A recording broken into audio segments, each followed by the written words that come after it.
Apocalipsis capítulo 19, versículos del 17 al 21. Nos dice la Escritura: había un ángel que estaba en pie en el sol y clamó a gran voz diciendo a todas las aves que vuelan en medio del cielo: venid y congregaos a la gran cena de Dios, para que comáis carne de reyes y de capitanes, y carne de fuertes, carnes de caballos y de sus jinetes, y carnes de todos, libres y esclavos, pequeños y grandes. Y vi a la bestia, a los reyes de la tierra y a sus ejércitos, reunidos para guerrear contra el que montaba el caballo y contra su ejército. Y la bestia fue apresada, y con ella el falso profeta que había hecho delante de ella las señales con las cuales había engañado a los que recibieron la marca de la bestia y habían adorado su imagen. Estos dos fueron lanzados vivos dentro de un lago de fuego que arde con azufre.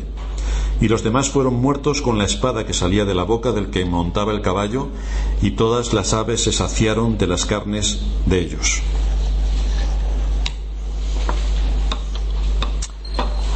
El libro de Apocalipsis es un regalo de Dios para la Iglesia, una Iglesia que tiene que atravesar un camino que está sembrado de trampas, de engaños y de confusión.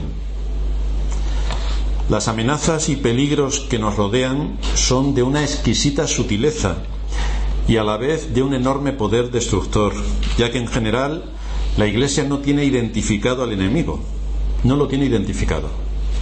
Por lo tanto, el enemigo se disfraza dependiendo la época histórica, y unas veces aparece vestido de sectarismo como de la mejor de las doctrinas, otras viene con unas armas envueltas en un halo de misticismo, otras con doctrinas retorcidas, otras con el buenismo como bandera, cuando no de humanismo, y todo en un contexto que es propio para que se den todo este tipo de situaciones, de un analfabetismo bíblico colosal. Es decir, cuando hay un desconocimiento de las Escrituras, se puede hacer absoluto destroce dentro de lo que se llama Iglesia. Todos estos factores que nos exponen a este siniestro panorama tienen en común el querer quitar el nombre de Dios y el Evangelio de la faz de la tierra. El mayor problema con el que se encuentra la Iglesia no está fuera solamente. El mayor problema con el que se enfrenta la Iglesia está dentro. Dado que no tiene la Biblia como su guía y su recurso, más bien la tiene como su amuleto, o para usar los textos de forma supersticiosa, difícilmente se puede enfrentar a la todopoderosa maquinaria de Satanás con los brazos armados con los que cuenta, a quienes Dios les ha dado poder para engañar a las naciones. La escena que podemos ver en las mal llamadas iglesias es que, si nos vamos a la católica, la gloria de Dios ya no es de Dios, es de las imágenes, y por lo tanto se da culto a la imagen. Pero si nos vamos a las iglesias evangélicas, encontramos allí que la gloria no es de Dios, sino de los que se congregan, que se exalta, donde se exalta al hombre, se exalta el sensacionalismo y se manipula la enseñanza, de manera que la predicación deja de ser el punto central del culto de adoración, y a Dios se le quita de su trono para que el hombre se siente en su trono y exponga sus grandes logros, sus múltiples proezas y las grandes cosas que sabe hacer. Es decir, se está reduciendo a la burla y al esperpento la adoración al Dios Trino, y se está anulando cualquier vestigio de reverencia al Dios Creador. Esto es lo que nos encontramos. Debido a que este tipo de situaciones se pueden dar, y de hecho se dieron en el pueblo antiguo de Israel, que adoraban a la luna, al sol y a las estrellas, adoraban a los árboles y adoraban todo lo que adoraban las naciones vecinas, Dios ha tenido misericordia de nosotros y nos ha dejado su palabra. Por lo tanto, haremos bien en escuchar su palabra y en obedecer lo que dice su palabra. Dios nos ha dejado su palabra para que sepamos todo lo que necesitamos saber, y para que tomemos este libro, que forma parte del canon de las Sagradas Escrituras, y que tengamos lo que necesitamos para hacer frente a todos estos movimientos que tanto daño hacen al pueblo de Dios a lo largo de los siglos. Por lo tanto, este libro tiene todo el sentido de ocupar el lugar que ocupa, porque nos está advirtiendo de muchos peligros que amenazan a la Iglesia. Necesitamos, por tanto, ser sometidos a una enseñanza rigurosa de la palabra de Dios, y es lo que hace Cristo al darnos este libro: alimentarnos y proveer de conocimiento a su Iglesia. Esto es lo que encontramos aquí. La enseñanza de este libro tiene el objetivo de robustecer nuestra fe, porque ya sabéis que la fe viene por el oír, y por eso nos alerta al inicio de esta carta diciéndonos: bienaventurado el que lee y los que oyen las palabras de esta profecía y guardan las cosas en ella escritas. Por lo tanto, es una advertencia para que escuchemos con atención lo que se nos está diciendo, que tiene que ver con graves amenazas a las que la Iglesia está siendo expuesta, para no dejarnos ir por las modas, corrientes de pensamiento o influencias satánicas del mundo que nos rodea. Este libro tiene como objetivo que nuestra fe en Dios, en el Señor Jesucristo y en el Espíritu Santo se robustezca para poder vencer a este mundo y a las modas que atraviesan, sobre todo para que estemos alertas y para que no nos dejemos llevar por los vientos de doctrina que ya sabéis cómo por estratagema de hombres con astucia emplean el error. Por lo tanto, se nos está advirtiendo de una manera contundente para que sepamos cómo tenemos que leer y cómo tenemos que escuchar.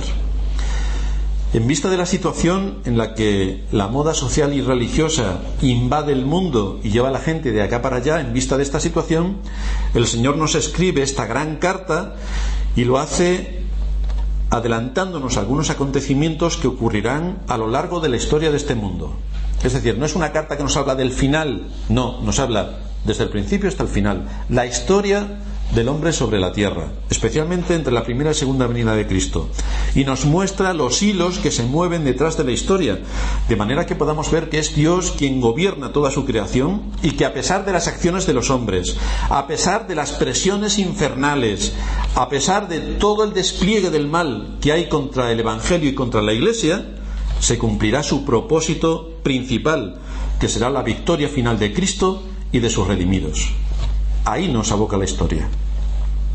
En la escena que estamos estudiando, donde aparece esta última gran batalla, aquella por la cual el imperio del mal, el reinado del pecado y de la muerte, con todas sus fuerzas infernales y con todos los hombres que siguieron tras de ellas, serán sometidas al imperio de la ley, se nos abre esta ventana para que podamos ver qué es lo que pasará en ese momento.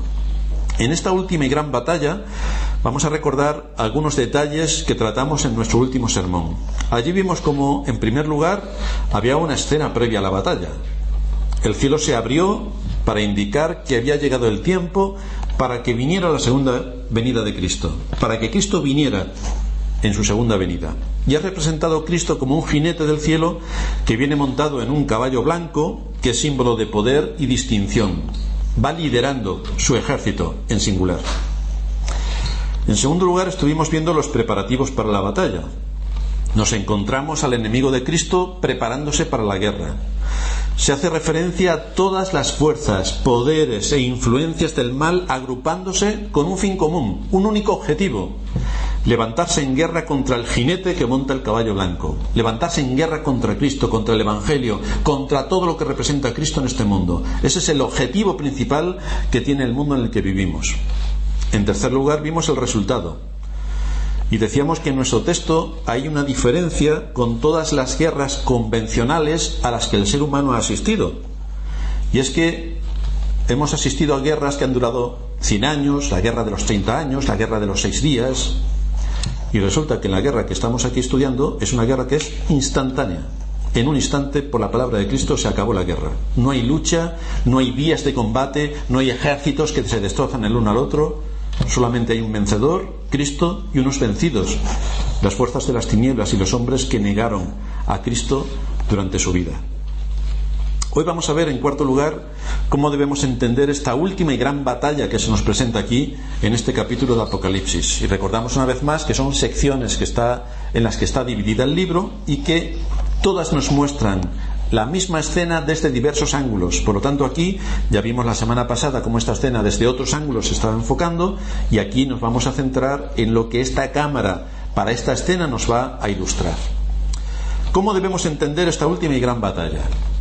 Desde luego, si creemos que es una batalla literal y que se va a dar en un lugar geográfico, como cree prácticamente la mayoría del mundo religioso de nuestros días, estamos malinterpretando este libro, porque es un libro simbólico. Por lo tanto, si alguien piensa que esto va a ser literal, tiene algunas preguntas que hacerse. Este libro es simbólico y lo vamos a vaciar de contenido y de provecho para la Iglesia si esto lo entendemos ahora de forma literal. Y empezamos a elucubrar que la batalla será en Armagedón, que es un lugar en Jerusalén donde se reunirán grandes ejércitos para luchar contra Cristo. Este es un libro de figuras y de símbolos, y como ha sido así desde el principio, no va a cambiar al final. Por lo tanto, estamos interpretándolo de acuerdo a las figuras y símbolos a las que nos expone. Por otra parte, los que interpretan todo esto de forma literal, que son muchos, se podrían preguntar: ¿cómo se va a juntar un ejército físico para luchar con armas de guerra físicas contra Cristo? Alguien nos lo debería explicar.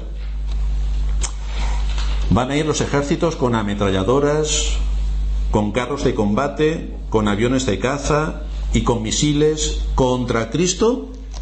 ¿Alguien puede imaginar qué es esto a lo que se está refiriendo el libro? O quizá es que los soldados de Cristo irán armados para esta guerra y por lo tanto los otros llevan misiles y los que van en el ejército de Cristo llevan más misiles y así la guerra será colosal porque habrá un holocausto nuclear. ¿Es esto a lo que nos está exponiendo este texto? Porque esto es lo que también suponían los judíos respecto al Mesías, que iba a establecer un gobierno mundial al someter al Imperio Romano y que llegaría montado en su caballo blanco con grandes ejércitos a someter militarmente al Imperio Romano, de manera que Jerusalén fuera la capital del mundo bajo un solo gobierno. Estaban esperando fuerzas militares y vemos cómo se equivocaron. Y hoy seguimos teniendo a muchos que son judíos en su forma retorcida de pensar respecto a la segunda venida de Cristo. Esto es ser bastante retorcido, porque lo que nos muestra la Escritura es una guerra espiritual. No son tanques contra tanques, ni aviones contra aviones. Así que, siguiendo el estilo literario del libro, lo que sí podemos interpretar es que todo esto es un símbolo de la guerra terrible que ya se está librando, desde hace siglos se está librando, y la batalla final que se espera. Hay una batalla contra el conocimiento de Dios, contra el Evangelio, contra los fundamentos de la sabiduría humana y contra la verdadera religión. Hay una batalla brutal que se está desplegando continuamente en contra de todo esto. Lo que la palabra de Dios ha ido ejerciendo a lo largo de los siglos es su influencia poderosa para salvar a aquellos que fueron entregados por el Padre a Cristo. Y así nos dice Pablo en 2 de Corintios 10:4 que las armas de nuestra milicia, alguno podría esperar que el apóstol Pablo indicase son ametralladoras, carros de combate, lanzamisiles, torpedos. No, las armas de nuestra milicia no son carnales, sino poderosas en Dios para la destrucción de fortalezas. ¿Y cuáles son las fortalezas inexpugnables a las que tenemos que enfrentarnos? Fortalezas en tiempos del apóstol eran aquellos castillos con sus murallas de varios metros de grosor y que eran inexpugnables muchas de ellas. Y Pablo lo define, que las fortalezas son los argumentos y toda altivez que se levanta contra el conocimiento de Dios. Y nuestro propósito al predicar el Evangelio es llevar cautivo todo pensamiento a la obediencia a Cristo. Por lo tanto, no hay nada de lo material que todos esperan en una guerra final donde por fin los ejércitos cristianos se enfrentarán a los ejércitos del maligno. Porque aquí todos son malos, no lo olvidemos. Debemos entender la guerra desde la posición de símbolos a las que nos lleva este libro, en cómo la sociedad en la que vivimos y los seres humanos que la componen están siendo cada vez más y más influidos a través de distintos medios para llegar a entregarse a Satanás, para seguir corrompiendo su entendimiento, para seguir indisponiéndose en contra del Evangelio, en contra de Cristo y en contra de la Iglesia, en contra de todo lo que tiene que ver con Dios. Como ya hemos visto en sermones anteriores, cada vez más desde los gobiernos, desde el mundo académico y científico, desde los medios de comunicación, desde todos los sectores de nuestra sociedad, se indispone a la gente en contra de las verdades del Evangelio. Se amordaza para que el Evangelio no pueda salir de las 4 paredes en las que se encuentra la Iglesia. Se prepara a la gente para que vean absurdo ir a Cristo y absurdo todo lo que la Biblia enseña. A esto contribuyen, efectivamente, el mundo del circo y del entretenimiento, con el que actúan desde muchos lugares los que se llaman iglesia, que embaucan, mienten y engañan a los oyentes para llevarlos directamente a la boca del infierno. Gran éxito del falso profeta. Eso es lo que nos anuncia Apocalipsis en su otra perspectiva, en el capítulo 16, versículo 14. Son espíritus de demonios que hacen señales y van a los reyes de la tierra en todo el mundo para reunirlos a la batalla de aquel gran día del Dios Todopoderoso. Cada vez es más difícil presentar el Evangelio. Es cierto que el Evangelio ha ido hasta los confines de la tierra, pero los ataques que recibe el Evangelio son formidables. Intentan por todos los medios raer el nombre de Dios de la faz de la tierra. Es dificilísimo poder presentar el Evangelio con rigor, porque solamente lo que sale fuera es Evangelio para niños o historias para niños, y evidentemente el hombre de hoy, que se cree tan culto y tan inteligente, no puede aceptar una historieta de niños como Papá Noel o algo así, que es al nivel que ellos entienden que se expone en la Escritura. Pero claro, con la ayuda que tenemos de la multitud de iglesias, que es así como predican el Evangelio, difícilmente podemos romper más allá la barrera mental que muchos de ellos ponen en contra del Evangelio. Y nos encontramos que hay espacio para todo, menos para Cristo y su palabra. Todo menos Cristo. Escuchamos a los medios de comunicación que todo lo aceptan, pero cómo se niegan rotundamente a tener otra perspectiva de la realidad que nos envuelve. Encontramos el mundo académico que todo lo acepta, todo son teorías y todas las aceptan, pero ¿habéis visto en algún libro de texto la teoría de la creación? Que nos permitan exponer la teoría de la creación, y que por favor no sean los evangelicoides quien lo expongan, que sea una iglesia de verdad. Es imposible poder exponer algo semejante.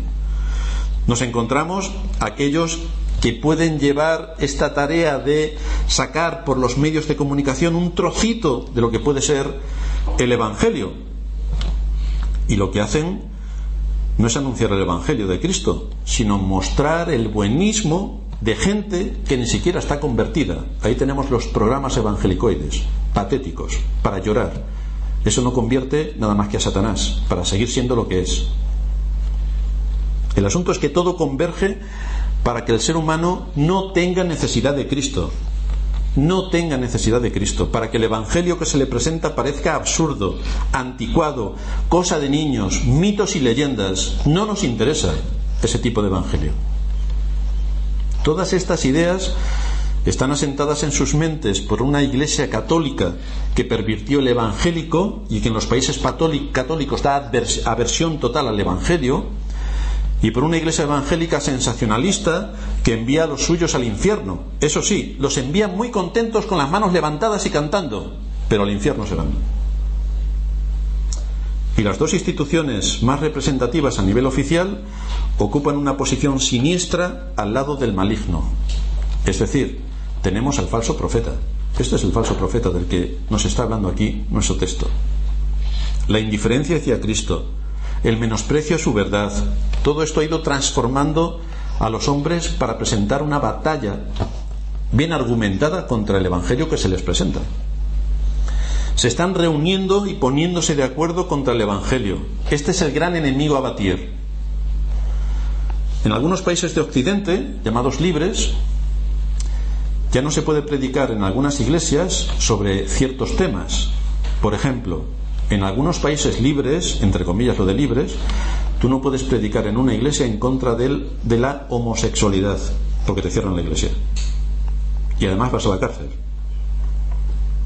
Esto es lo que está empezando a pasar en países occidentales. Y esto seguirá su ritmo y tendremos difíciles situaciones a la hora de exponer la palabra de Dios, porque empezarán a recortar todo aquello que afecta a lo que es el hombre en sí. Porque el hombre no quiere que la Escritura le acuse. El hombre no quiere que la Escritura le diga: tú eres un pecador, tú mereces la condenación, y si no vienes a Cristo estarás condenado por los siglos de los siglos. Eso el hombre no lo quiere oír, porque el hombre es el que está por encima de todas las cosas.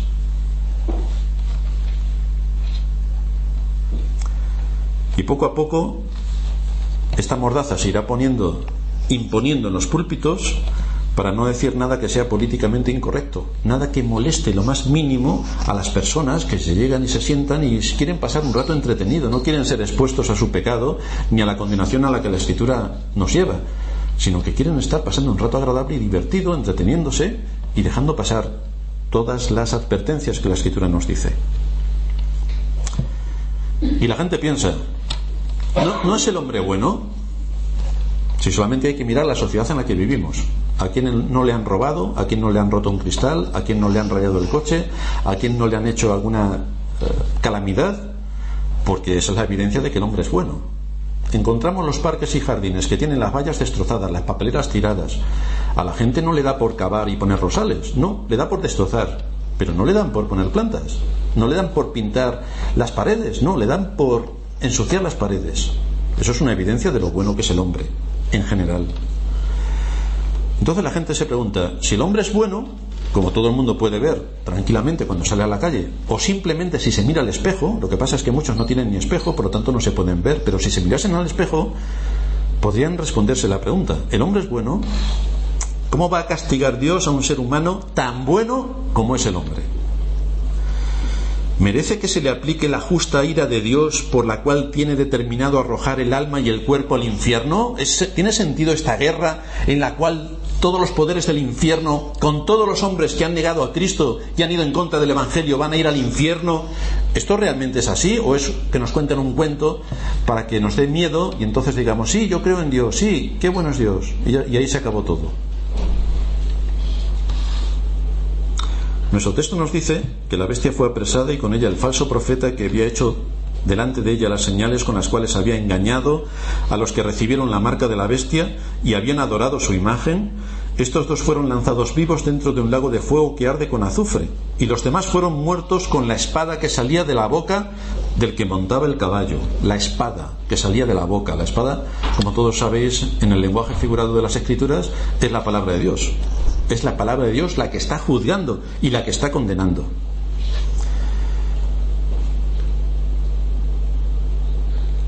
Vamos a analizar ligerísimamente en base a qué la palabra de Dios va a condenar a la gente. Y el único argumento que tenemos, y el que Dios va a utilizar para condenar, es sencilla y llanamente los 10 mandamientos. Vamos a ver los 10 mandamientos. Éxodo capítulo 20. No tendrás dioses ajenos delante de mí. Primer mandamiento. ¿Podemos decir que el hombre no tiene otro Dios salvo el Dios de las Escrituras? ¿Esto es verdad en todos los hombres? ¿No hay ningún Dios más?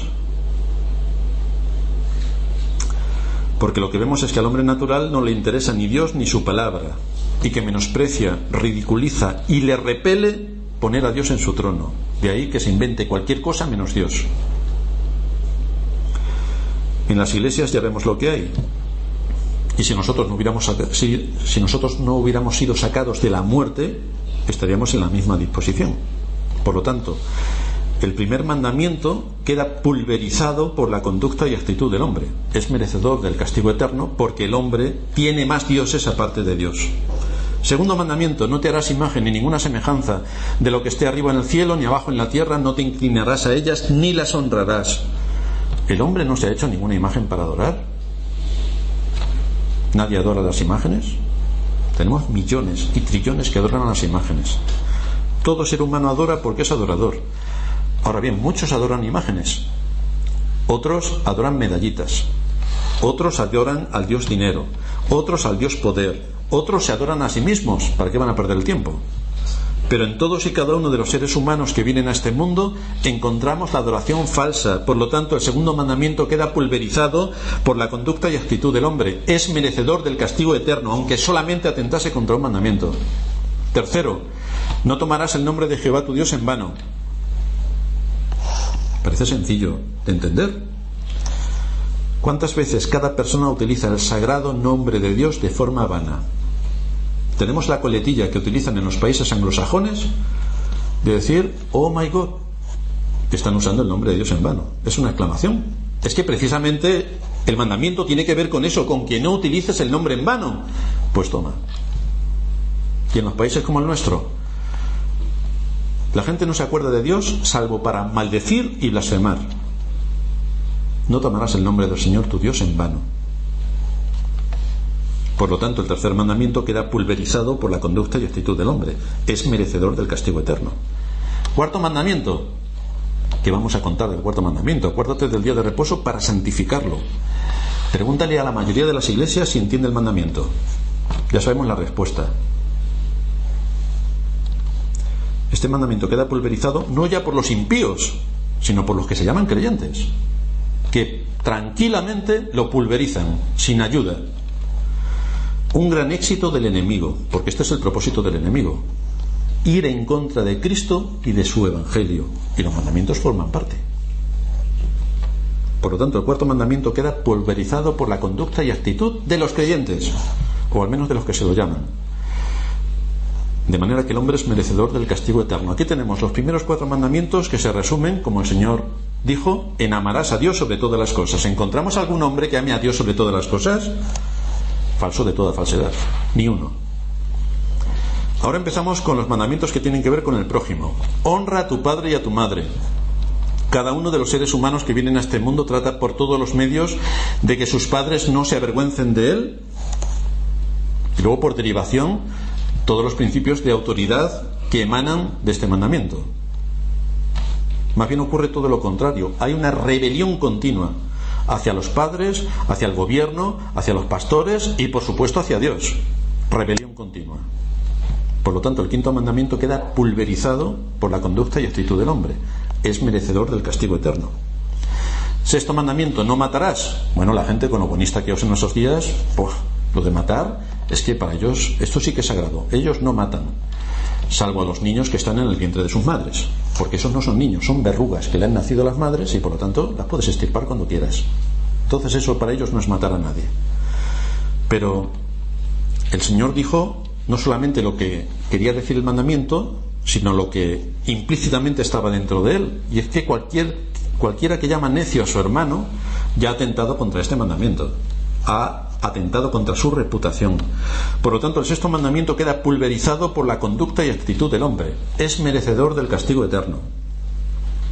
Séptimo mandamiento, no cometerás adulterio. Hombre, ¿quién puede cumplir este mandamiento en nuestros días si todo el mundo está con media docena de los que pilla a su alrededor? Nos encontramos ante el adulterio físico, pero que no es únicamente a esto a lo que se refiere el mandamiento. También está el adulterio mental y el adulterio espiritual. ¿Alguien se puede librar de alguna de estas líneas de adulterio? El séptimo mandamiento queda pulverizado por la conducta y actitud del hombre. Es merecedor del castigo eterno. No hurtarás. Aquí los católicos son más listos, que en la Biblia suya pone no robarás. Por lo tanto puedes hurtar. Es decir, hurtar es quitarle algo a alguien sin que él sepa que se lo has quitado. Con lo cual puedes hurtar todo lo que quieras. Ahí tenemos a las grandes clases del gobierno y de los políticos que están hurtando. Por lo tanto, delante de la Biblia católica no tienen culpa.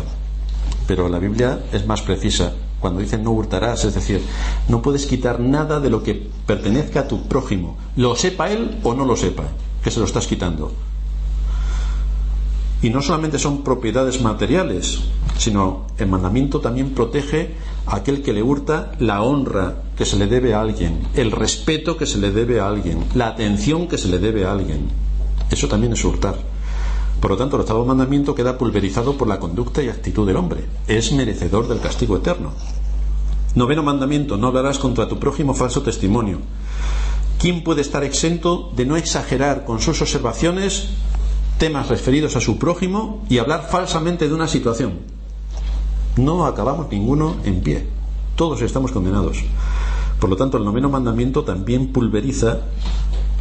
queda pulverizado por la conducta y actitud del hombre. Es merecedor del castigo eterno. El décimo mandamiento, no codiciarás. Nadie codicia.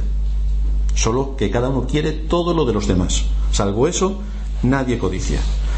Se codician las posesiones, los conocimientos, la posición social, todo lo que tenga que ver con el prójimo. Por lo tanto, este décimo mandamiento queda pulverizado también por la conducta y actitud del hombre. Es merecedor del castigo eterno. El asunto es que no somos capaces de cumplir ni uno solo de los mandamientos.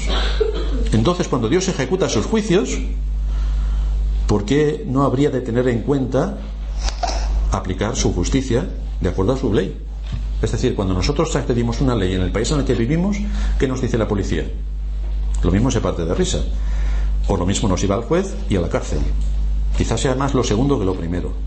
Y porque Dios, que es el dador de la ley, es el gran legislador y es la base sobre la que se sustentan todas las sociedades de este mundo, ¿por qué habría de ser distinto en la aplicación de su justicia? Porque todos y cada uno de sus mandamientos han sido y son violados por todos y cada uno de los seres humanos que vienen a este mundo.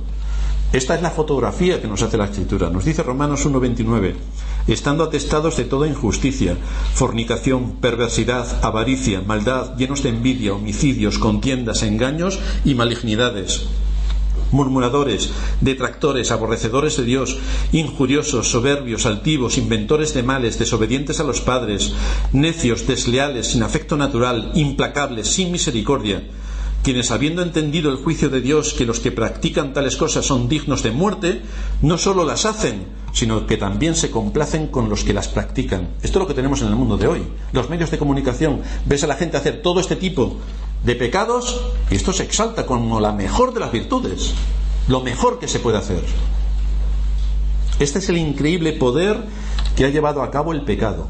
Increíble poder.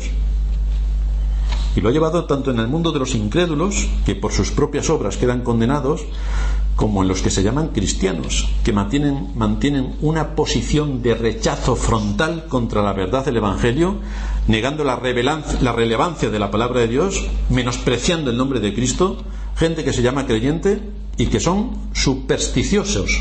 Son supersticiosos. Por eso nos dice el Señor en Marcos capítulo 11, versículo 20, que si el Señor no hubiese acortado aquellos días, nadie sería salvo, mas por causa de los elegidos, por causa de los escogidos que Él escogió, acortó aquellos días. Entonces, si alguno os dijere: mirad, aquí está el Cristo, o mirad, allí está, no lo creáis, no lo creáis, porque se levantarán falsos cristos y falsos profetas y harán señales y prodigios para engañar, si fuese posible, aún a los escogidos. Evidentemente los escogidos no se perderán, pero no podemos ser ajenos a la realidad de que el mayor mal está dentro de las instituciones que se llaman cristianas. Ahí está el mayor mal, ahí está el falso profeta. Hoy tenemos a las grandes masas supuestamente cristianas que creen en los milagros de sanación. Deberían irse al hospital, ya lo he dicho alguna vez con algunos de vosotros, que se fueran a La Paz o a algún hospital y que sanasen a todos. Es lo mejor que podrían hacer. Nos sorprende que no sean tan magníficos para hacerlo, porque le harían un gran favor al gobierno. Pero su argumentación es tan ilógica que si pensasen un poco podrían ver la falsedad que defienden. Y si le unimos a lo que defienden la falta de conocimiento, la desgana que tienen por querer aprender, el sensacionalismo al que someten todas sus argumentaciones, tendremos como resultado a unas personas que nadan entre la superstición y la paranoia. No quieren darse cuenta de que su posición es la misma que tomó Satanás en la tentación de Cristo. Ojo al texto. Lucas 4:19. Le llevó Satanás a Jerusalén y le puso sobre el pináculo del templo y le dijo: si eres hijo de Dios, échate de aquí abajo, porque escrito está: a sus ángeles mandará acerca de ti que te guarden, y en las manos te sostendrán para que no tropieces con tu pie en piedra. Es decir, si lo dice la Escritura, lo que dicen todos los que nos rodean: yo ato, yo desato y yo no sé qué más hacen con el ato. Respondiendo Jesús le dijo: dicho está, no tentarás al Señor tu Dios. No tentarás al Señor tu Dios. Pero la gente que nos rodea, sensacionalista, como seres irracionales, tientan al Señor pervirtiendo el sentido de las Escrituras para dar salida a sus deseos antibíblicos y blasfemos, que es exactamente lo que están haciendo. Este tipo de corrupción religiosa, que forma parte del poder que se le ha dado a Satanás, hace estragos. Por lo tanto, tenemos que identificar al falso profeta. Es decir, no todos los que se dicen soy cristiano son cristianos, y no todos los lugares donde en la puerta pone iglesia son iglesias. No, tenemos que identificar al enemigo, y no porque alguien diga que es cristiano, nosotros nos creeremos que es cristiano porque lo diga. Primera de Timoteo 4 nos dice que el Espíritu dice claramente que en los postreros tiempos algunos apostatarán de la fe, escuchando a espíritus engañadores y a doctrinas de demonios. Evidentemente los que van a apostatar de la fe no nos lo van a decir. Es decir, las iglesias que son sinagogas de Satanás no nos van a decir que son sinagogas de Satanás, porque entonces todo el mundo lo sabe y no va nadie. Pero lo que ocurre dentro es exactamente un culto satánico, porque allí no se adora a Dios, se adora al hombre. Son espíritus de demonios para que el hombre sea ensalzado y sea glorificado, pero no Dios, que es el Señor de todas las cosas. Segunda de Tito, capítulo 3, también debes saber esto, que en los postreros días vendrán tiempos peligrosos, y tienen que ver con respecto a la fe y con respecto al Evangelio, con respecto a la doctrina y con respecto a la Iglesia. Segunda de Tesalonicenses, capítulo 2, versículo 3: nadie os engañe en ninguna manera, porque no vendrá sin que antes venga la apostasía y se manifieste el hombre de pecado, el hijo de perdición, el cual se opone y se levanta contra todo lo que se llama Dios o es objeto de culto, tanto que les persigue y los mata. No. Por eso digo que no podemos esperar identificar a los enemigos de la Iglesia con soldados de 4x4 que vienen con ametralladoras. No. Pablo dice, tanto que se sienta en el templo de Dios como Dios, haciéndose pasar por Dios. Ese es el engaño. Cuando tú vas a comprar un teléfono y te dan una manzana, tú puedes diferenciar entre el teléfono y la manzana y decir, me están engañando porque yo quería comprar un teléfono y me están vendiendo una manzana. El engaño consiste en que cuando tú vas a comprar un teléfono, creas que estás comprando un teléfono. El problema es que cuando lo vayas a usar, lo mismo no tiene nada dentro. Ese es el engaño, que a la vista, la apariencia es exactamente igual. Y esto es lo que nos está advirtiendo aquí la Escritura, que las persecuciones no se llevan a cabo con soldados que nos persiguen y por lo tanto tenemos identificado claramente al enemigo. No, el enemigo es muy astuto, y si quiere derribar algo de la religión, de la verdadera religión, se va a hacer pasar por la verdadera religión. Ese es su objetivo, corromper la religión. ¿Y cómo lo puede corromper? Desde dentro. ¿Cómo han caído los grandes imperios? Desde dentro, siempre. Es una ley natural. Todos estos textos nos indican esta misma trayectoria. La oposición contra el Evangelio se irá empeorando. Cada vez habrá más poder y habilidad para engañar a las personas. Cada vez habrá más poder para desviarlas y ponerlas en la disposición de menospreciar y rechazar el Evangelio, o bien presentar un Evangelio completamente falso. Y todo esto desde la religión oficial. Es lo que pasaba con los fariseos, los entendidos, los eruditos, y todo lo que hablaban era falso. Todos estos textos nos indican la situación en la que nos encontramos. De ahí que veamos que la Iglesia puede estar como está porque no hay creyentes dentro de la Iglesia, y por eso la Iglesia no puede ser luz y sal en este mundo. Viendo el poder de las fuerzas infernales, cómo están contaminando la sabiduría humana y pervirtiendo la verdadera religión, ¿cuáles son las medidas que debemos tomar? La primera, que ya avanzamos la semana pasada, es que tenemos que identificar al enemigo. Tenemos que identificar al enemigo. Pero vamos a ver, en primer lugar, que debemos recordar que en esta guerra no hay un término medio. Aquí no hay una posición de neutralidad. O estás con Cristo o estás sin Cristo. No existe yo soy neutral como Suiza. No. Esta no es una guerra de neutrales. Muchos de los que oigan este mensaje piensan que como ellos no van en contra de la Iglesia, pues eso ya les permite poder entrar en el reino de los cielos, porque no dicen nada en contra de la Iglesia. Pero el Señor nos dice en su palabra que quien no está con Él está contra Él. Por lo tanto, eso de abstenerse, me quedo sentado y aquí a ver pasar la batalla, o estamos en la batalla o no estamos en la batalla. Si estamos en la batalla, estamos con Cristo, y si estamos sentaditos es que no estamos en la batalla, por lo tanto estamos contra Cristo. Aquí se trata de obedecer a Dios y no de buscar resquicios que justifiquen lo que cada uno quiere hacer según su malvado corazón o la moda del momento. Se debería tener en cuenta que esa posición en la que uno se sienta, y yo aquí paso desapercibido, es fruto de una conveniencia personal y no de una convicción bíblica, porque aquellos que han atado bien el Evangelio en sus vidas saben que estamos en una batalla y que hay que luchar contra 1000 enemigos. Ante Cristo en ese día, repito, solamente habrá 2 grupos, son los que aparecen aquí en la escena de la batalla.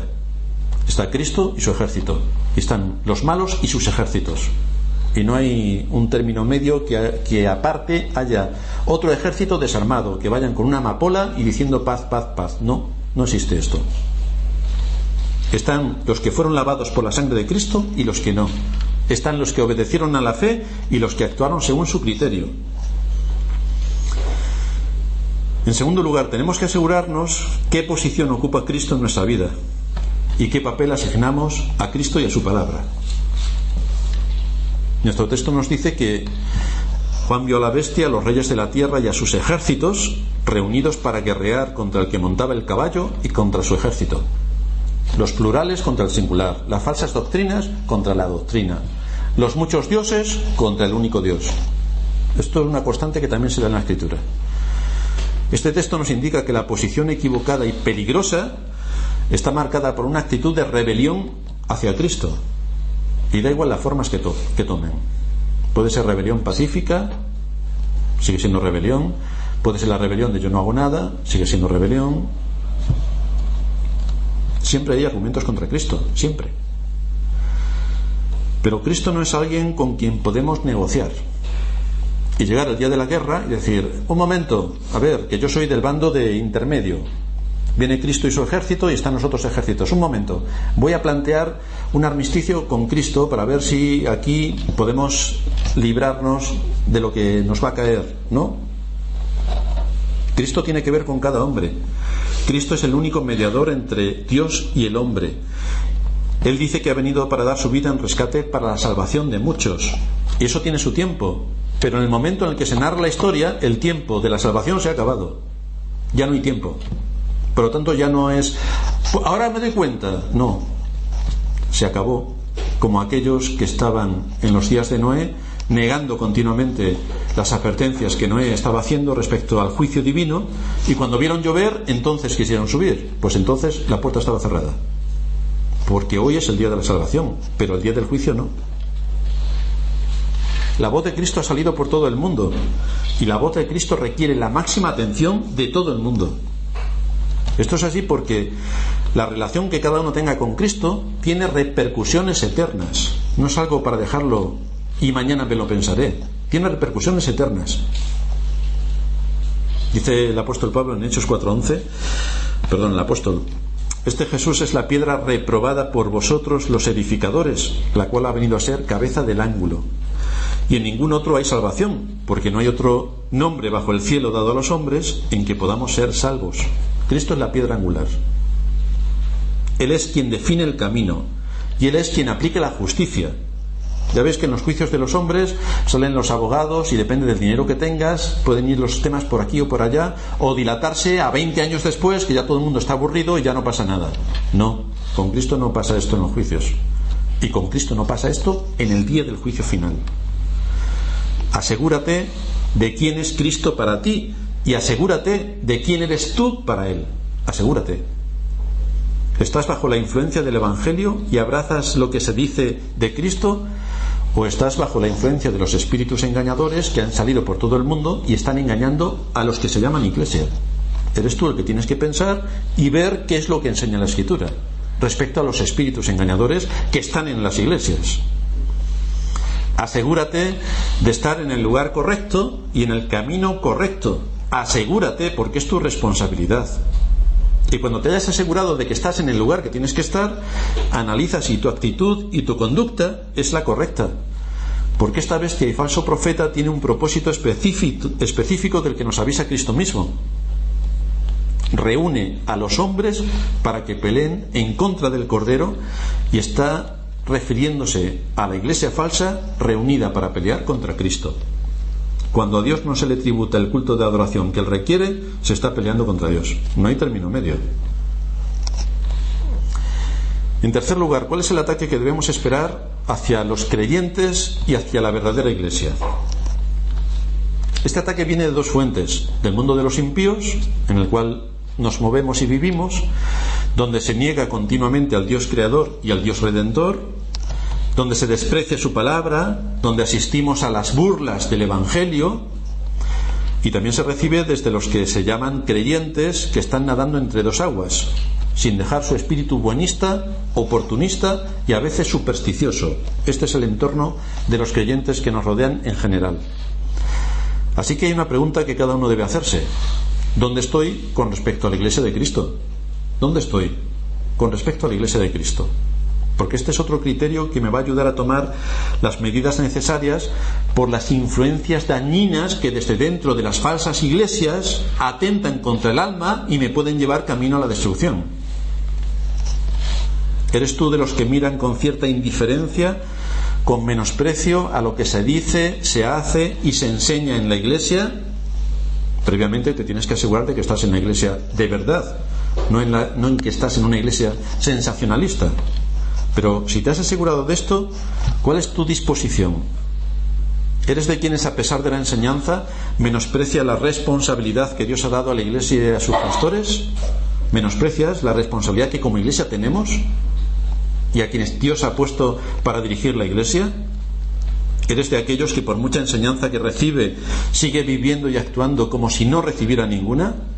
Porque si es así, tienes un problema gravísimo.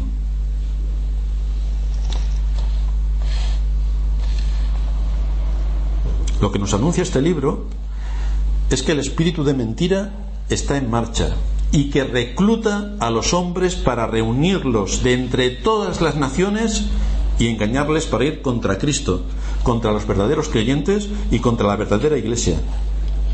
Así que asegúrate de unirte a los verdaderos creyentes en medio de esta batalla. Asegúrate de estar luchando en el bando correcto. Asegúrate de que tu obediencia sea manifiesta, que sea ejemplo para los demás. Asegúrate de participar en todas aquellas reuniones oficiales que la iglesia mantiene.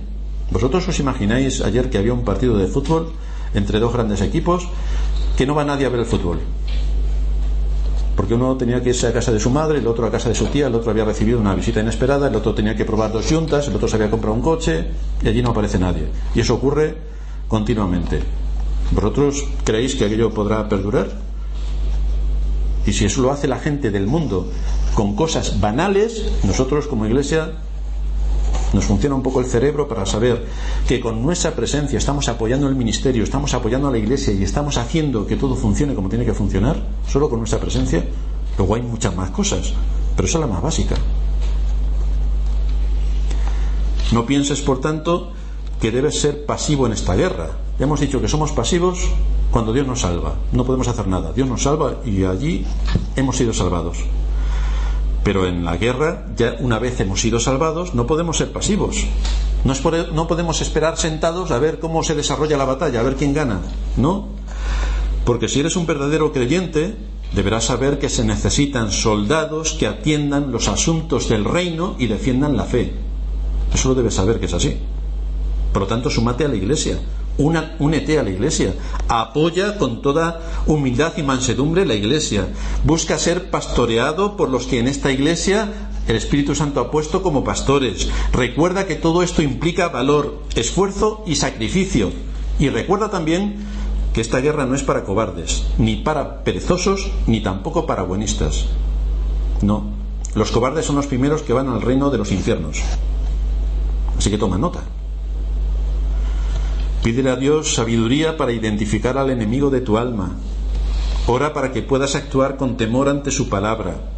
Esfuérzate por unirte a los verdaderos creyentes en esta última gran batalla.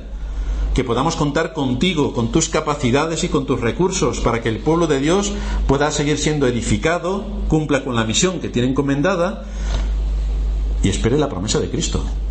Al que venciere, yo le daré la corona de la vida. Así que, hermano, lucha por ella. Lucha por ella. Terminamos en oración.